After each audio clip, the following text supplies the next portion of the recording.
I'm at George Morlan picking out a new faucet for my powder room, and the possibilities are endless. So Dave is here to help me do that, to pick one out. Hi, Robin. What do I need to know? Well, the first thing you need to know is the type of sink that you have, because the sink you have will determine the faucet you'll get. And what I mean by that is the drilling of the holes where the faucet goes through the sink. And there are a couple different choices that you have. In a lot of cases, an older home will have a 4-inch spread faucet, meaning 4 inches between the handles. When you take this off the sink, you'll see 3 holes, okay, and these outside ones will be 4 inches apart. In other cases, you'll have a widespread faucet. These holes will be 8 inches apart in the sink. And of course, a 4-inch faucet will not fit in an 8-inch hole. Right. So you have to make sure you have the right drilling in the sink to now, go what with about the this faucet. one? It just has That's one, obviously. That's a one hole, and this is a more modern style. You'll find this frequently on newer sinks, newer bathroom sinks, will be a one-hole faucet. So what if I love this one? If you love that, but I have 3 holes. Well, you can change the sink, or in some cases, a one-hole faucet will come with a cover plate that will cover 2 of those outside holes. So I probably need to go home and measure. Measure first, and then come back. And also, you want to determine the finish that you want, because right, which is why I'm doing this. I'd like to change the finish of the faucet. Right, and when you're thinking about finish, some people will change just the faucet, but then they forget that sometimes they have towel bars that also match the old faucet. You'll need to change those. If you have also a tub and shower in the same room, you may want to change that faucet to match. And the great thing is that most every manufacturer has matching faucets and bath faucets. Everything will match. Even shower heads. Exactly. Okay. Well, that sounds good. It sounds like I have a little bit more to ponder. Take your time and look around. There's plenty to look at. Okay. And I think David needs some help, though. He does, because there are special tools that you might need to do this. That's true. I'm passing this off to David. All right, I'll go give him a hand. All right, thanks.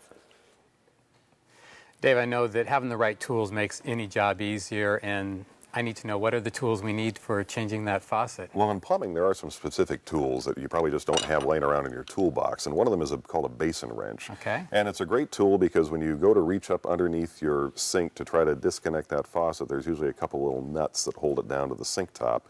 And when you try to put a big crescent wrench in there, there's no room because you're going to bang it into the wall or bang it into the sink, so you can't get that nut off that, and you start going, how do I do this? Well, this is the tool.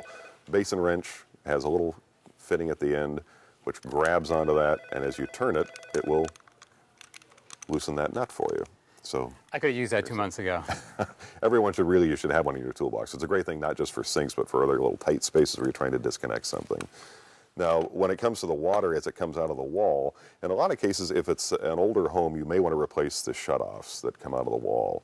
And in most cases, they're threaded, so you can, first of all, shut the water off at the main point in the house. So you don't have water. Otherwise, if you unscrew these, you're going to have water shooting out of the wall. Not a good idea. Okay, but always have a bucket handy. You have a bucket underneath anyway, but anyway, once you shut the main water off, you can unscrew these from the wall and disconnect them. And in some cases, you may need to do that, or in other cases, you can reuse these again. So it just depends on how old they are. But before you disconnect the faucet and do all of this, you want to make sure these are shut off. And it's righty-tighty, so shut it down, turn it to the right. Left will open it up. So righty-tighty. Righty-tighty, that's it. Now, what supplies the water from here, again, this is at the wall, and now we have to get this water up to the faucet, up above us. Supply tube. And in the old days, the old-style supply tubes, these were a solid piece of tubing. And in order to bend these to go around curves, you can't just bend it or you'll collapse the wall. Okay. Use what's called a tubing bender. And it's a big spring which slides over this, and then it supports the walls as you bend this piece of tubing. It will support all sides with this tubing bender. But an easier way to do this now, because in using this in the old days, these are used with what's called a compression fitting. And a compression fitting puts pressure when it's seated around this. A little flare fitting here, and this is screwed down then onto this fitting on the shutoff. And that's the old way of doing it. The new way of doing it... Yeah, that sounds a little bit complicated. Well, what's the new way? The new way of doing it, and again, for the do-it-yourselfer, these are great. These are flexible connectors. These are braided stainless steel. You can basically even tie them in a knot, and water will still flow through them. And you can go around corners, around anything you need to do. This will connect again to the faucet underneath the sink. This screws into your compression fitting right here, and that's it. So it goes into the supply.